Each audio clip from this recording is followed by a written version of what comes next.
Brahmanishthaya Namaha.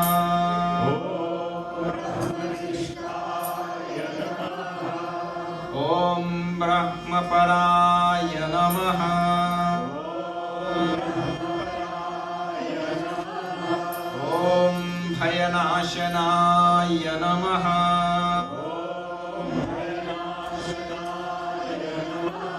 Om Bharata Gauravaya Namaha.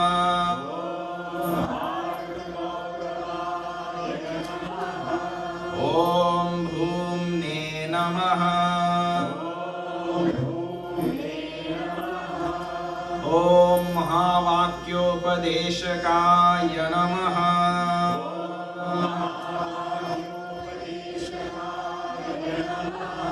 Om Maharshaye Namaha. Om Madhurasvabhavaya Namaha.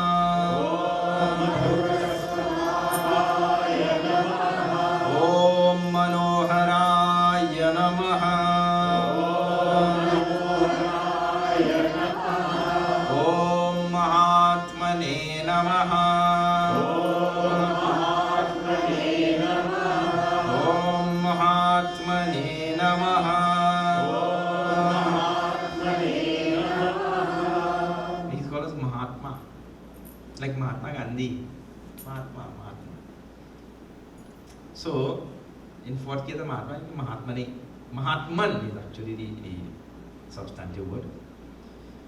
So now see here.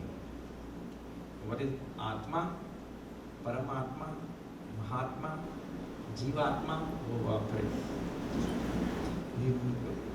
We never have a dearth of words. And if you think you exhaust all, you'll find some other word tucked away again somewhere. So, let me just make some clarification about these words. See, as Hindus, we have to have all of these words clear in our head. Get the words clear. The absolute reality, attributeless, unqualified reality is called as Brahman. Brahman. Absolute reality, right? Without attributes and qualities and differentiations and all such things, right? Undifferentiated. That same Brahman, in some of the different sampradayas of India, is called as Paramatma. But in Bhagavad Gita also it is called as Paramatma. In Gita it is called both as Paramatma or Brahman. No. That is how you have to imagine that, right? The space. Now, what is the extent of space? Where does space end? Well, it goes on endlessly, right? Second thing is, space is undifferentiated. Like, for example, there is some space here, right? And there is some space here. Now, what is the distinction between this space and this space? I have to, when I move my hand. You must say this is right hand space and this is left hand space. But if I move my hand now, tell what is the difference? It is undifferentiated. I mean, there is no distinction between this space and this space. No, see, we put up this wall here, this wall here, this wall here, and this wall here. And we enclosed some space inside here. So now we call it temporal space. Just like when I enclose the right hand space. This is left hand space, isn't it? But when you remove the conditioning, the space is undifferentiated. In the same way, if you take down these walls, then this space merges with the whole great, grand, limitless space. So the conditionings are put on by us only. But space itself is undifferentiated. We differentiate the space by putting up this one. Is it V space or neighbor space? Isn't it? And countries have their own airspace and all that kind of thing. Human beings are good at putting up walls, boundaries and demarcations and all that kind of thing. They're good at that. So anyway, now, the same way as space is all pervasive, Atma, Paramatma is all pervasive. Paramatma is all pervasive. But if it is all pervasive, that means it is there in this body also. Just like the walls demarcated a certain space and gave it a certain name, temple space, this body demarcates a part of Paramatma. And that part of Paramatma which is demarcated by the body, restricted by the body, or pervaded by the body, that part of Paramatma is now called as Atma. But what is the difference? No difference, because this space in the temple and the grand space outside, what is the difference? No difference. It's just that you have conditioned it by the walls and you have given it a name. So the body, mind and intellect has conditioned the Paramatma. So how much of Paramatma is conditioned by this body, mind and intellect, that at this point is called as Atma. That is so tell you what Atma comes. But please remember, there is no difference between Atma and Paramatma. There is no difference between this space and the grand space outside. It's a temporary, ephemeral conditioning that is superimposed on the space. Here also temporary, ephemeral conditioning that is superimposed on Paramatma. So it is called Atma. That Paramatma, which is now called Atma because it is conditioned by this body, falls into a delusion. Falls into delusion. I am limited. I was born at this time. I will die. This is all delusion. I will die at this. And I live 70 years. And some people, I tell you, when they go and they read it Patrani and they hear Baba tell them, you would die when you had 82 years. Let me tell you, if that fellow was not supposed to die, he had condition. He might go there that time only.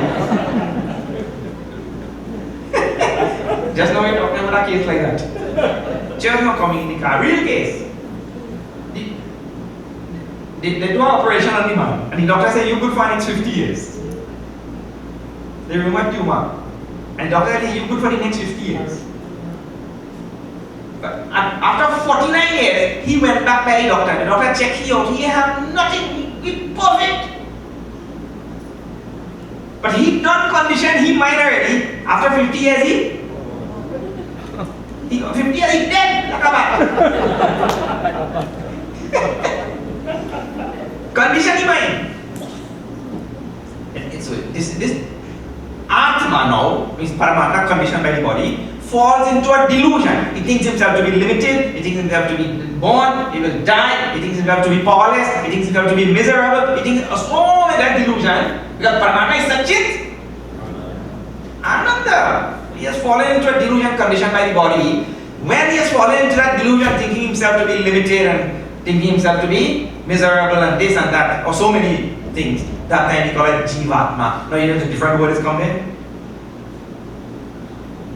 The Atma fallen into a delusion is called as Jivatma. No Mahatma. Now see, we came just now this way. Now we have to go back that way. Jivatma, when he has studied the Shastras and found the Guru and studied the Shastras and meditated on the Shastras and discovered his essential Satchitananda nature, that Jivatma realizes that he is Atma, and Atma is nothing but Paramatma. Now he calls it Mahatma. Get that? He's gone, the realization has gone back all the way up to his essential nature. Now he calls us Mahatma. Now to reach that state of Jivatma has to go through all of this sadhana and tapas and all things going back to realize his essential nature. So he calls us Mahatma. Okay. Alright, now if you are joining us tonight for the first time, we are seeing Srimad Bhagavad Gita, chapter 13 we have reached. Most wonderful chapter in Bhagavad Gita. This is the Gyan portion I told you, for those who are here in the beginning. Bhagavad Gita is divided into 3 sections: Karma Yoga, Bhakti Yoga, and Jnana Yoga predominantly. So 6 chapters first deals predominantly with Karma Yoga. And in Tattvamasi Mahavakya, it deals with Tvam, you. And the next 6 chapters deal with Bhakti Yoga, deals with Tat, Bhagavan. And these last 6 chapters, Jnana Yoga, deals with Asi in Tattvamasi Mahavakya. That thou art that. So these 3 words of that Mahavakya dealt with the 3 sections also. You are that absolute reality. This is Jivatma realizing that he is Atma, which is not different from Paramatma, Tattvamasi. Now, we have just started the 13th chapter, which is the last group of 6 chapters. In Bhagavad Gita, 18 chapters, not 19. 18. So the last group from 13 to 18, there's 6 chapters there. Right?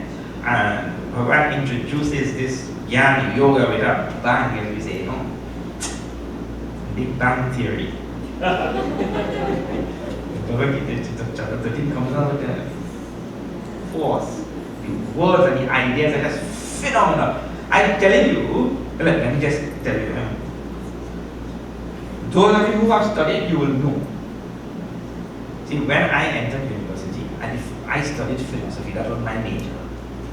I went to university to study philosophy. They want to study nothing else. So they make me study from Socrates, Plato, Aristotle, Kant, Hegel, you name all the way up to modern philosophers. All of them have to study. So I will study.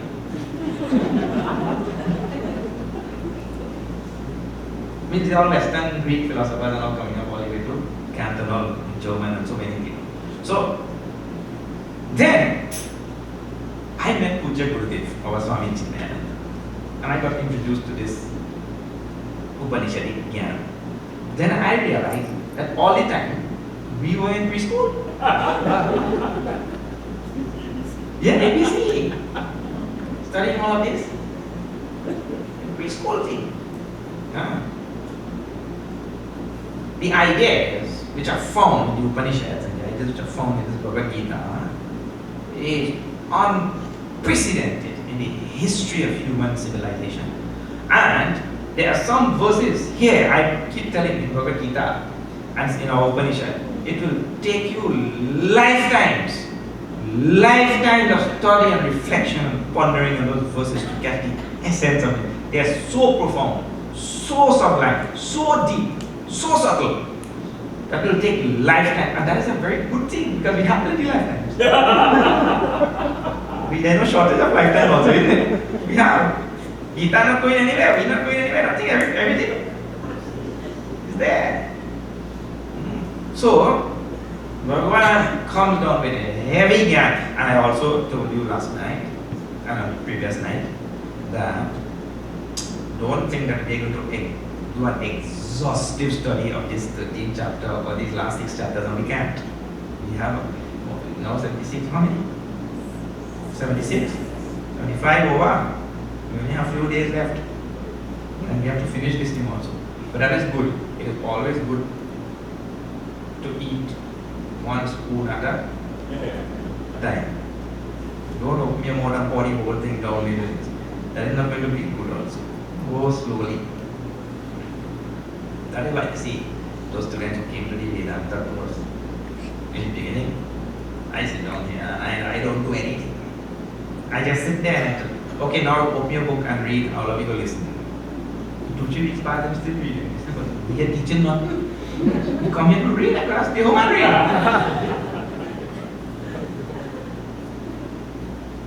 But the whole Jnana Marga is approached in a very slow, subtle manner. Take your time. Let things sink in here, get assimilated. Very important thing. We're not in any big rush also. So we're not going to do the exhaustive study, though I'm trying as much as possible to see how deep we can go given the audience and given our time and all the restrictions that we have, right? But it is sufficient for food for thought. You have to go on reflecting that. Alright. Okay, so last night when we left it now,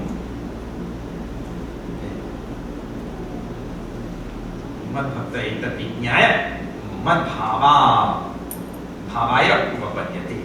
This was number 19 we finished. Okay. Now I told you also that Bhagavan now introduces. Because of that. Oh yeah, that, some recensions will have 19, some will have 18 because there's an extra verse in some of the recensions. So in my recension I have 19, but 18 in the one that we follow it, correct? But what Gita Press is the so please we should actually we have to learn as a Hindu community to cast out ego and cast out mindless and this and that. I was telling yesterday only, somebody called me from Guyana. Family, tell me now, what exactly is the date for Diwali? We're having a big controversy going on here. I said, well, to tell you the truth, I said, well, no.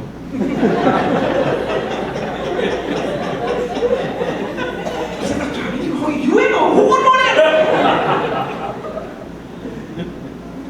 I told him, and now this is the thing.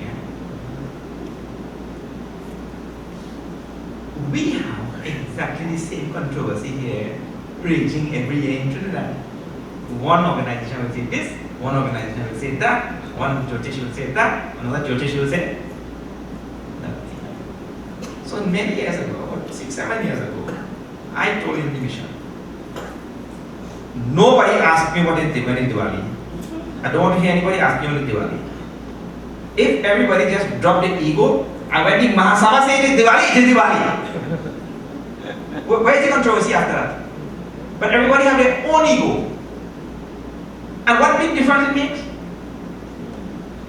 Nothing. You just have to drop your ego. The Mahasabha says, this is the date, this is the date. But why are you making all this? That, what happened? No, we know better. That is Jnana ego. That is called Jnana Ahankar. I know better than he. And this is also no, I know better than he. There's an easy way to dissolve that ego. That is the date finished. So I told him, I said, the Mahasabha said this is the date. All of it. Finished. Ego comes in such subtle ways, most wonderful, I tell you. So, Bhagwan is giving this knowledge to us. This knowledge is also meant to dissolve our ego. If knowledge doesn't, that's why I said Vinayam Dadati iti Vidya. What is the definition of Vidya in our tradition, you know? If you get knowledge and that knowledge doesn't bring humility, that you have not gotten any knowledge. Because knowledge is supposed to deliver to us Vinaya, that means humility. So all of this knowledge in the chapter is coming down, I told you, like an avalanche from Allah. It's meant to. We use it, reflect, ponder, and all that, meditate on it, and let it cause the ego to dissipate. Alright? Now Bhagwan introduced some new words, I told you.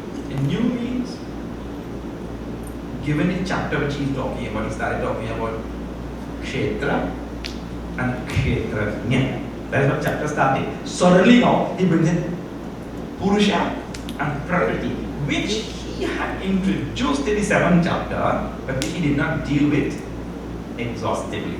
Right?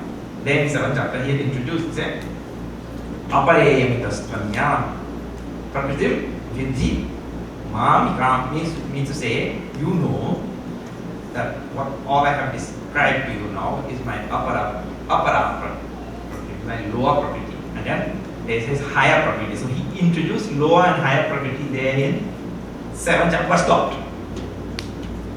but stopped there. He didn't develop that topic. But now he talks about Purusha and Prakriti. Here also uses word Prakriti back in the 3rd chapter also. Prakriti Kriyamanani Kunai Karmani Savasha. So the word Prakriti has been used here and there, but he has not dealt with that topic exhaustively. So now he will deal with Prakriti. Now in Prakriti and Purusha, you know, let me tell you English translation. Easy. Now I'm making this easy. It is not exact. Whatever you do in English cannot be exact. Prakriti and Purusha, you have heard in English language quite often being expressed as matter and spirit. Have you heard those two words? Matter and spirit. Whatever physical things that's called matter. Whatever is there, the spirit inside which is making the matter function. That will be called as Purusha. Whatever matter is outside, that will be called Prakriti. Easier definition? Prakriti and Purusha. Prakriti will include all physical things. All the spirit spiritual things which is making all the physical things function. That is called as Purusha. This is for easy understanding. Now, Bhagavan says this. See this. This is number 19 or 20. Shri Krishna Sharanam Mama. Shri Krishna Sharanam Mama.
Please pay attention. It's a very important point.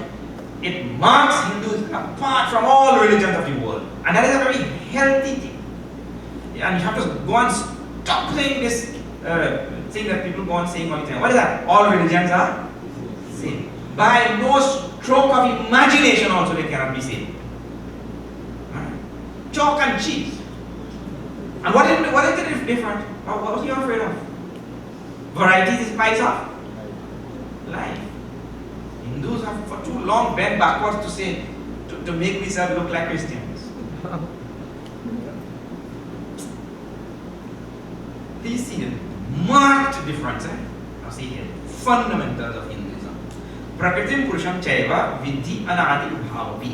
Meaning to say, Matter and spirit are both anadi. Beginningless. It means that the entire universe has always been there, and God, who is coexistent with the universe and immanent in the universe, has always been there. There is no such thing as creation in the Hinduism.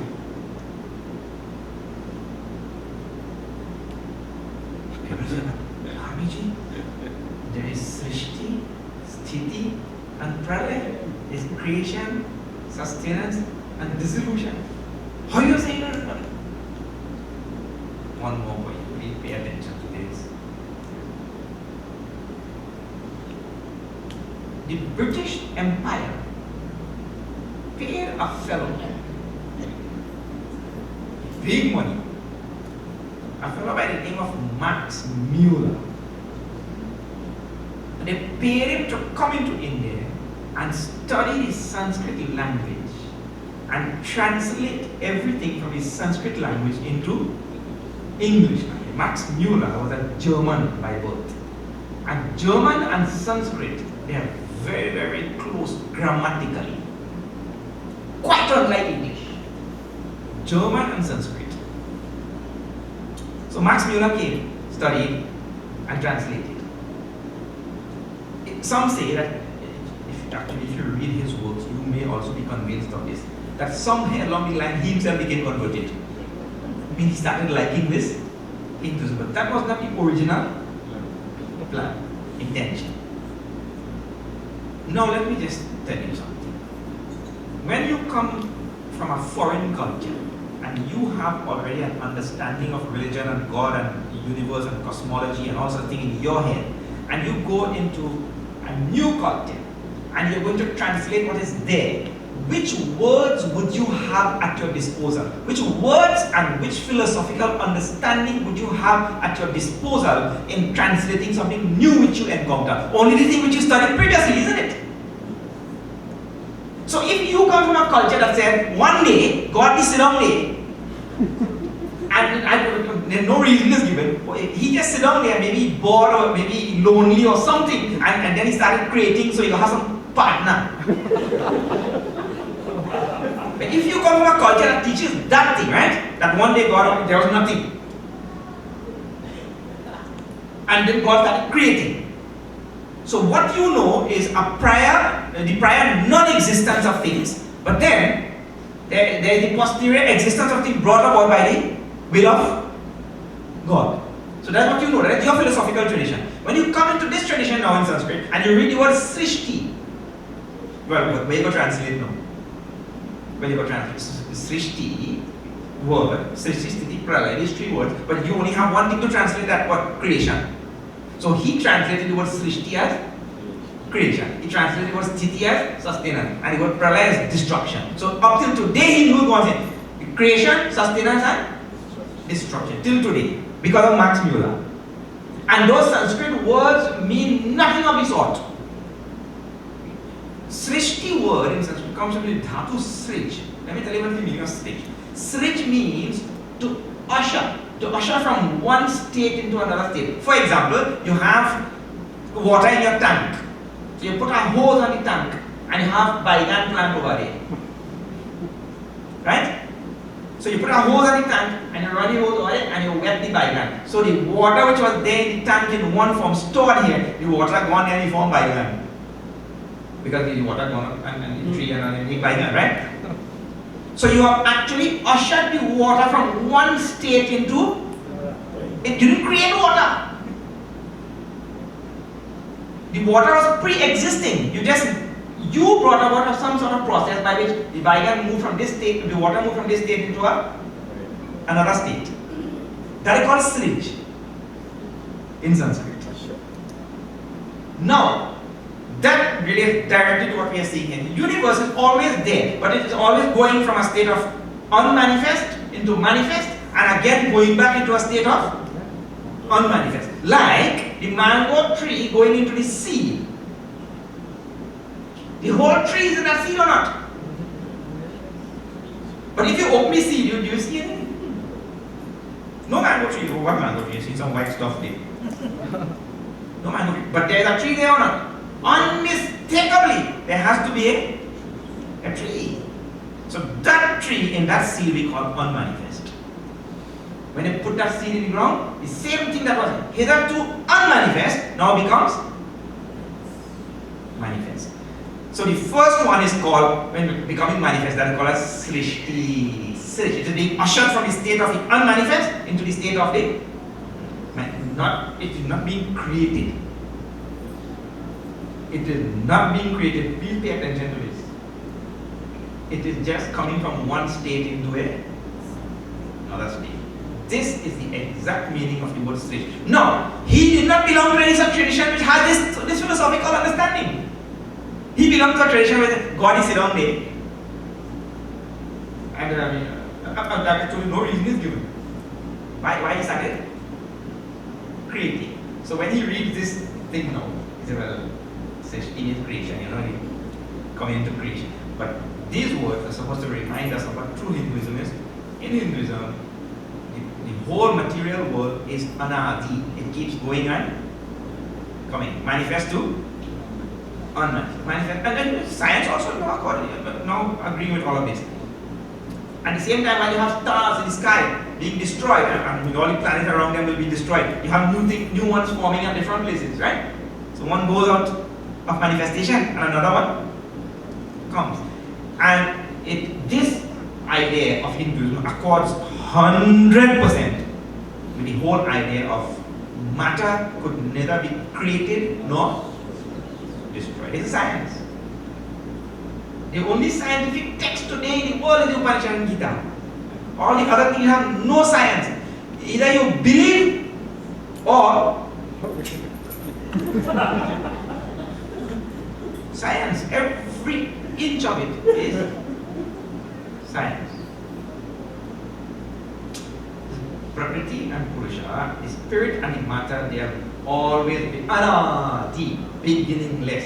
If your intellect is incapable of thinking of beginninglessness, that is not a fault of the theory, that is a fault of your intellect. That means you have to go on developing your intellect. So you'll be able to think what is the meaning of beginninglessness. You've been conditioned. You remember, our society has gone through a period of slavery. Foreign ideas have been impressed on our mind with such force that the massa has gone and he has left us teaching his ideology and his tradition in remote control. He gone, but we still teaching it. This line, please go on reflecting. I told you, I know I have to move on. I want to go on some more later. Vidhi anadu bhavi. I want to go on some more later. Itching. But you please take time, when you spare time, when you're traveling on a plane, train, bus, this, that, and take your Bhagavad Gita there and go on reflecting on this line. Prakashananda Purusham Chaiva, Vidhi anadu bhavi, vikaranscha gunanscha vidhi prakriti sambhava. No. All vikara means modification and change. And all gunas, qualities, traits, characteristics, hues, color, shape, name, this, that, all these things that you can see with your senses, all of them belong to the prakriti, to the matter. That is that line, right? Karya karana kartritve hetu prakriti ruchyate. All this body, karya, karana, all the senses, some three senses have karana. What do you have in Gita Press there? Karana. Karana. This recension is Karana. There is a valid recension also to Karana. So, Karya Karana Kartritve Hetu Prakriti Ruchyate. So, all the body and all the senses and all the physical things which you experience, all of them are a result of matter. Means they are what you call as matter. Matter is Jada. Jada means inert, dead, insentient. All of them are related to Prakriti. The body is insentient. That's right. When the spirit stops functioning in the body, it is right now talking to you because spirit there. Spirit is manifesting.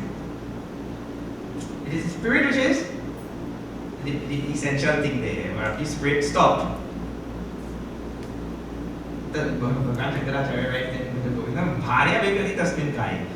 The same wife all the time, who love him so much, she only to Tobago. Because spirit stopped functioning. Purusha sukha dukhanam bhoktritve heturuchyate. Meaning to say that all the experiences that you have inside, like sukha and dukkha, joy and sorrow, all of that is due to the spirit. So the existence of physical thing is due to the matter, due to prakriti, and the existence of experiences is due to spirit. Because if the spirit is not manifesting in the body, then that body has no experience. That's why you put him in a cold freezer. When you live in, you could put him in a cold freezer. You put him like that, you put him in a he freeze him so well, he lasts for a whole day. Yeah? And he freeze him so well, and teeth are knocking. And if you live in and you freeze him, knee knocking, teeth knocking, everything, isn't it? So the experiences is caused only because of the presence of the spirit there. Alright, this is, no, I just told you that verse there at a very simple level. I'm leaving it there. Is this much we understand now? If you want to go deeper than that, come to the Vedanta course in November. Then you will see trouble. Purusha prakristohi bhute prakriti jani guna karanam guna santosya satsat yoni janmasuna. Now see, given what we have just said, it has one more nice point. And then we move on. Purusha, the spirit that is inside, which you call as Atma, which is inside. Prakritistha, it is standing amidst the Prakriti. Means the Atma is standing, the spirit is standing amidst. The Prakriti means all the material matter, right? Matter things. Standing there means being immersed in matter or being shredded by matter and all that. What it does, bhunte prakriti jan guna, it goes on experiencing all the vagaries of the prakriti. Or sometimes the prakriti hot, cold, good, bad, high, low, expensive, cheap. The prakriti have all kind of thing, right? So the Purusha who is there, he stands amidst this prakriti experiencing. Oh, how many things you experience all of it? Oh, now see, next line. He said, Karanam Gunasangosya. That Purusha who is inside, the spirit, Atma, that's Atma. Because experiences this, experiences, and I told you this in the beginning, so he gets sometimes attached to this, he gets attached, and people get attached not only to good things, in fact, never to good things. We only get attached to, you see that? Right now, the big problem in the world, people thinking how to give up sugar. After sugar for 50 years, you get sugar. Free sugar. When I asked a man going in the supermarket and he pick up a can of orange juice and a pound of sugar, and he come by the checkout and he pay for the can of orange juice and he walk away. So the security stopped me. Hey, you didn't pay for that sugar. How can I want you? You have to arrest you now. He said, man, wait, think I'm stupid or what? Look at written on the can here, sugar free. It's really sugar free.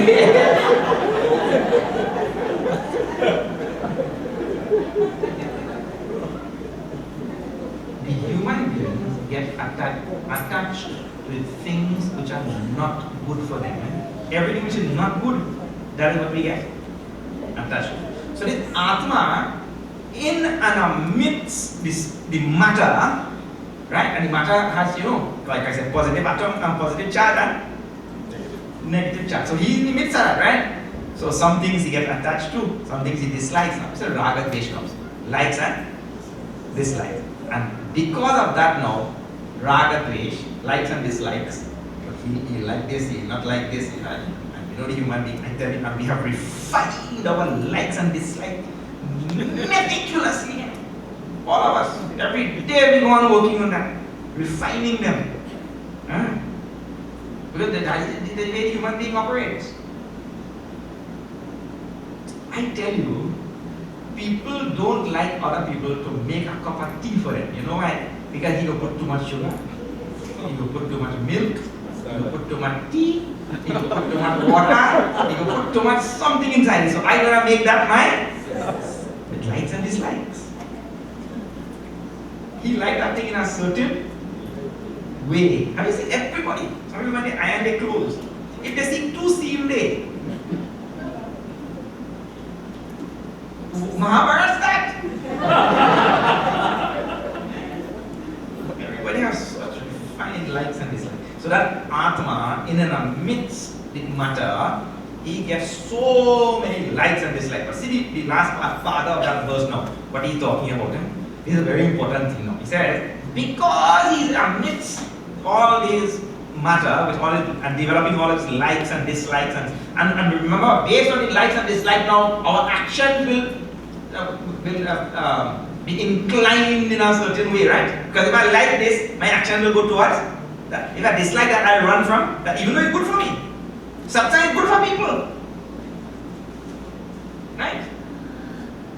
But dislike, you running from there. You tell him go satsang, you say, who come in there? One Baba coming from Satsang. But me, I want to go there, man. He goes, but you have to go, you know, just social obligation, you can't show your face. The people come and drop carol.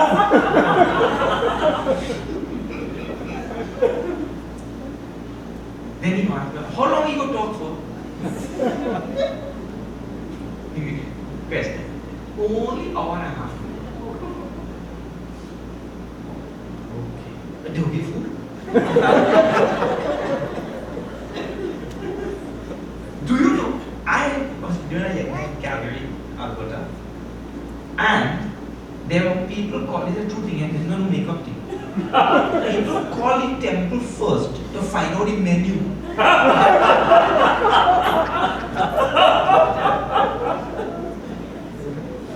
If that menu is not good, you're not coming. Quarter to 12, that's a daytime satsang. Quarter to 12, the temple have 50 people. 12 o'clock when the satsang done, and the time of food, it have 500 people.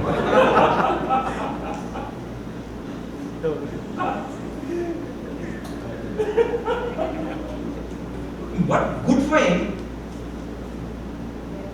What not good? When that food full of oil and grease and all kind of thing. Oh, that.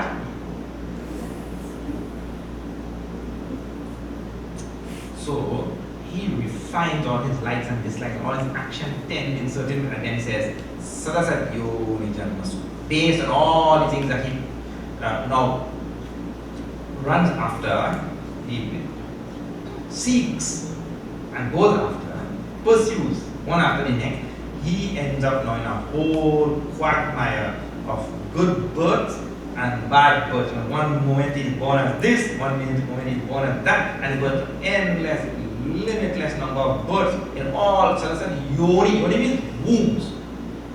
Sat and Asat Yoni. Here is something that means good wombs and bad wombs. He is born in this place, that place, sometimes he is born in some good place, another lifetime, another place, all kind of things. This is how Atma, becoming identified with the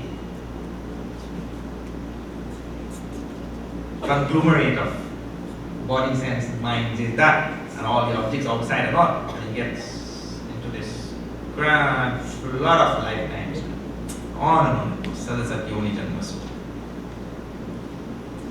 I love the way Bhagavan takes this. You see, when he first describes Purusha and Prakriti, from there he could take this discussion in any direction. But he takes this discussion in any direction to show don't keep anything. You are born. Amazing thing. One little boy, he asked him, in school they teach in science, you know. So the teacher tells something in science, so he goes home and asks him, he said, Ma, is it true that we came from monkeys? That mother said, Beta, I don't know. I have never seen your father family.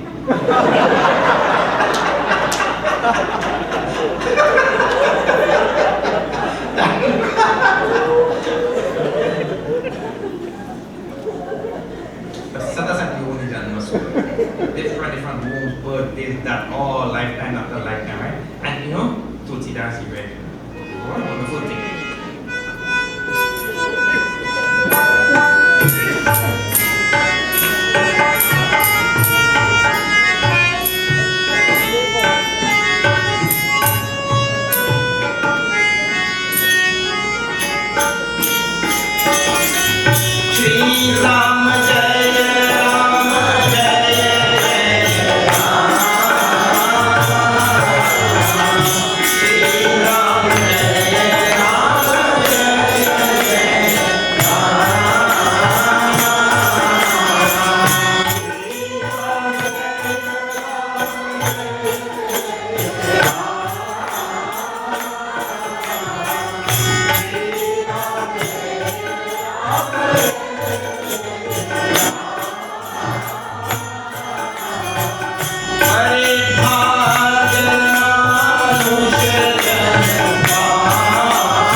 Doorway to enlightenment, a doorway to moksha, and people waste it.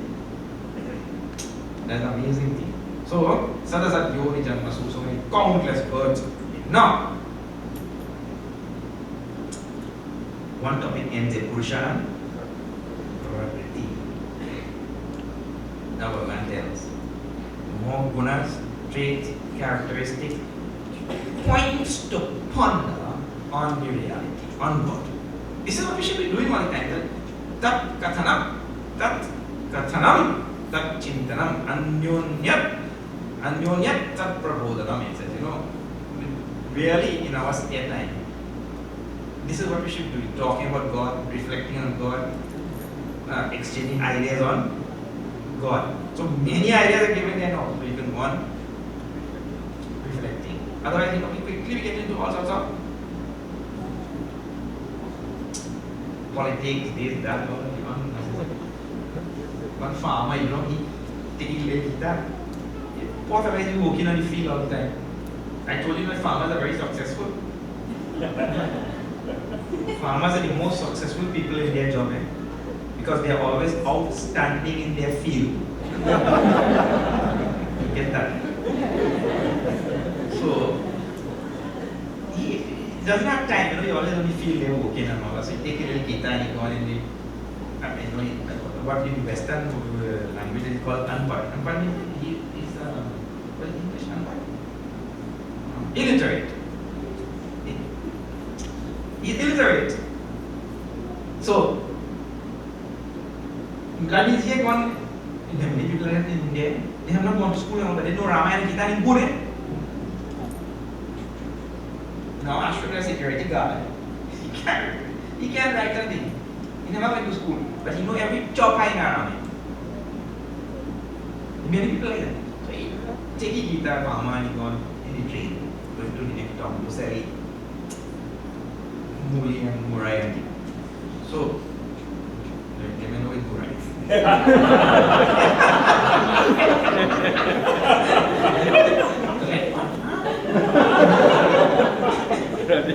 Yeah, radish. So, a professor sit down next to him now. So the professor said, well, let me play a little game. No, you have been journey so long. The farmer said, so what can I do? He said, well, okay. I will ask you a question. And if you answer the question, I will give you 10 rupees. And you will ask me a question. And if I answer the question, you will give me 10 rupees. The farmer said, no, you're mad. What? You're a big professor from university. I said, unpaired farmer. You go with me. I don't go with you. So the professor said, come on, be a sport. Let's play. He said, no, I'm playing with you. I don't lose already. I admit defeat. I'm playing with you. He said, all right. If I answer the question correctly, you only give me 5 rupees. And if you answer the question correctly, I will give you 10. How about that? So the farmer said, okay. He said, all right. I'll agree to that. Very clear. But I asked him the first question. The professor said, okay, ask. The farmer said, okay. What is there when it's driving on the ground, it had 20 wheels? And when it's driving in the sky, it has 40 wheels.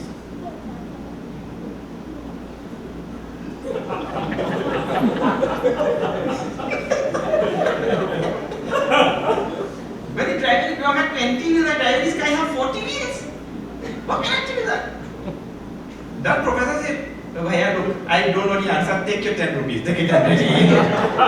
He gave me 10, give the farmer. He asked the farmer, he said, what is the answer? He said, me too, I don't take my 5.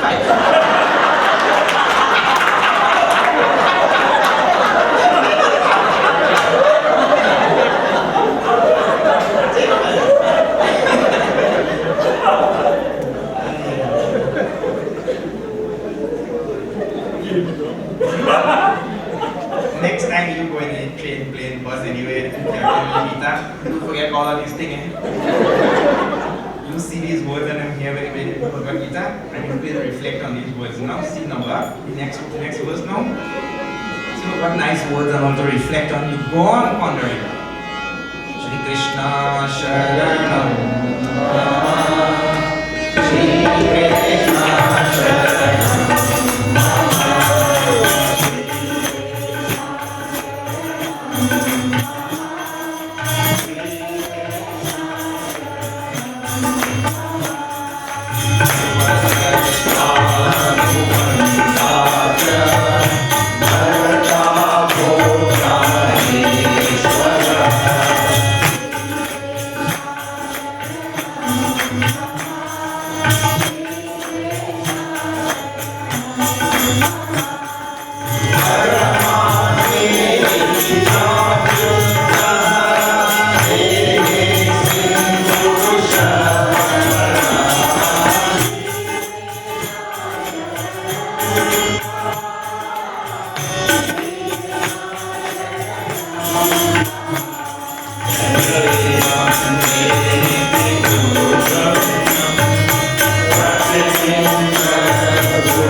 the Prakriti and the Purusha, the supreme reality, is being described now.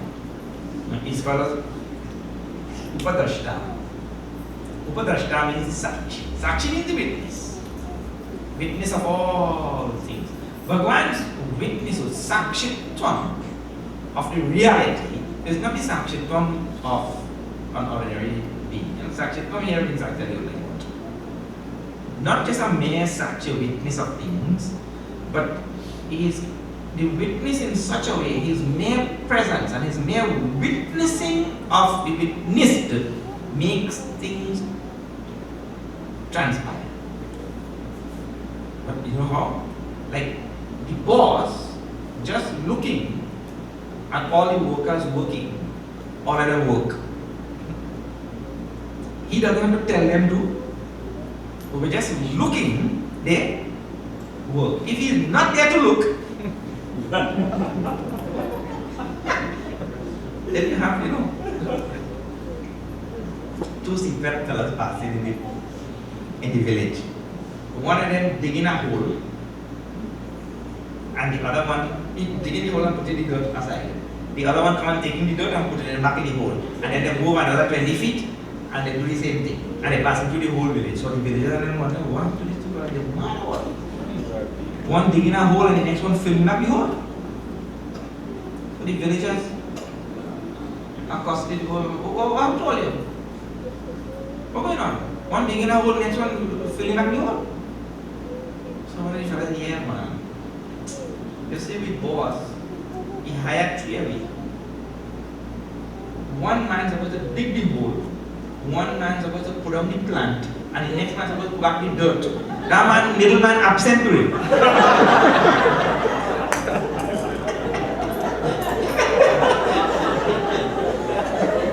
So we doing the work,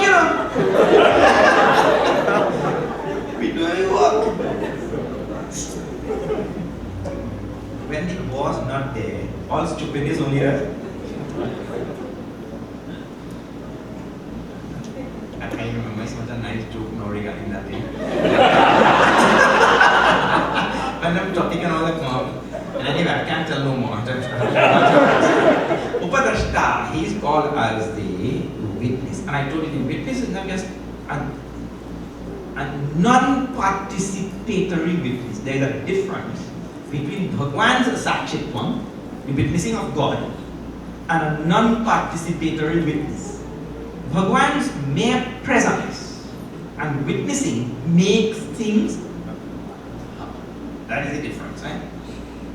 In our case, if we try to make it happen, nothing happens. We tell somebody to do something also, they say, you do it yourself. Isn't it? But Bhagwan is just mere present, the whole universe is transparent. This comes in many, many places in Upanishads.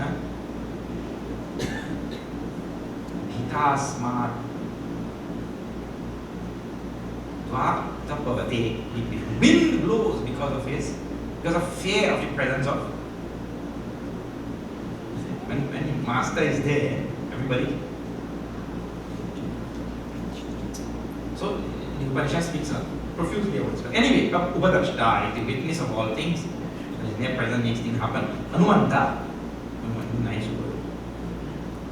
Anumanta means he is the literal meaning of Anumanta is permitter. Permitter means what?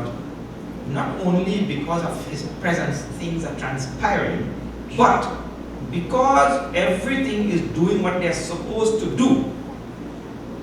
The eyes are meant to do certain things, isn't it? The eyes cannot hear sounds. The eyes can only see colors. The ears cannot see colors. Every sense organ and the mind and all the faculties, they are meant to do a specific job.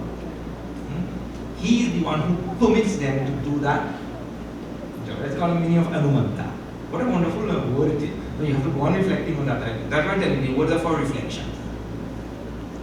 It means the presence of the reality also keeps all of the faculties in line with their specific responsibilities and makes them stay there and not go. Otherwise you will be able to see the music. You will see the sounds floating through the air. You can't. And if that were to happen, you will have Kalu in your brain. Yes, suppose you get the five senses, they get mixed up. So you start seeing, some movies and all, they explore all of these things. They explore these things. So now, when music leaves the tabla, and something touches the tabla and that sound leaves, you'll be able to see the sound coming. People go wrong, yeah? So the sense organs are restricted to certain functions, and they are permitted only, let's see the specificity and the precision with which they work. They only perform that function and do not overstep their bounds. And the one who permits them that leverage is the self. How the rishis have thought, how Bhagavan has thought about every single thing. And he has to put it in words there also. Anumanta, Bhatta, Bhokta, Maheshwara. Bhatta means the one who supports, sustains all things. What Gita is there for Bhatta? What do you have? Support. Support, sustains. Gita sustains. Means the root for that in Sanskrit is bhrit to full. It fulls. Means, like when the clay fulls the pot. The whole shape of the pot is like that. The clay fills it every day and so supports the shape of it. What? They call it bhatta. Bhokta is a self, I told you so just now, is the one who is really experiencing. Dead things cannot experience anything. It is the life principle inside of us which causes all experience to happen. He is called as Maheshwara. In Gita, Bhagavan Shiva's name comes. Brahma, Vishnu, Maheshwara. He is called Maha Ishvara, the Lord of Lords. The Purusha is called as Maha Ishvara. All of these things now you should also start thinking. Ishvara is not different from Brahma, Vishnu and Mahesh, Ram, Krishna. They are not different. Gita all the time talks about the oneness of all of them. Paramatma iti cha api uktaha dehe asmin purushat paraha. That Purusha is, now see, I told you there are different terminologies in this sampradaya, there are different terminologies in this sampradaya. Bhagavan has started the terminology of Purusha, Prakriti. It comes from Sankhya Yoga. That is the sampradaya. And there, the matter is called as Prakriti and the spirit is called as Purusha. But now here he is saying Paramatma iti. In the other sampradaya, it's called as Paramatma. That same Purusha is called as Paramatma, which I explained to you in the beginning only. Paramatma. Cha api uktaha, it is said to be. Dehesmin Purusha Para, which is the same supreme reality in this body. Right? Okay, now. Evam, ya evam vetti Purusham prakritim cha gunai saha. We chanted it?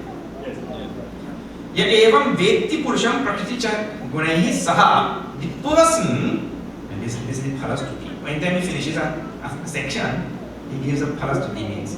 Very nicely, last night also we saw. With the result, what will happen? The one who knows this Purusha, that is Purusha and the Prakriti, along with the Gunas, because Prakriti is made up of Gunas. Gunas means Sattva, Rajas and Tamas. He didn't deal with that here. Prakriti, he mentioned that in 7th chapter. Again, now he's mentioning here, but the Gunas, Sattva, Rajas, Tamas, in detail. Sattva, Rajas and Tamas, in detail, he'll deal with in chapter 14. He's coming up in the next chapter. There's a whole chapter on Sattva, Rajas and Tamas. So don't worry, come in just now. But the one who knows this Purusha and Prakriti along with the Gunas, Sattva, Rajas and Tamas, he says, Sarvata Vartamanopi Nasabhuyo Vijayate. No matter what condition he lives in, he may be living as a pauper in a little jhopri, may be living in a palace as a king. Whatever condition he lives in, that person who knows this Purusha and Prakriti and the Gunas and all, who knows this thing, na vijayate, he is not born in this world again. doesn't come back in this world. We have to really study this Purusha and Prakriti along with the Gunas. Now Vijarate Bhuyaha. Bhuyaha means again. Purana. Again, he is not born in this world. And there are different people who perform different types of sadhana, spiritual practices, tapa, this, that, and he lists some of them now to reach that supreme state. So very nice verses there. Shri Krishna Sharanam Mama, Shri Krishna Sharanam Mama.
Others by Sankhya Yoga. Sankhya Yoga means, just now I was telling you about reflection, thinking, pondering, contemplating, that kind of thing.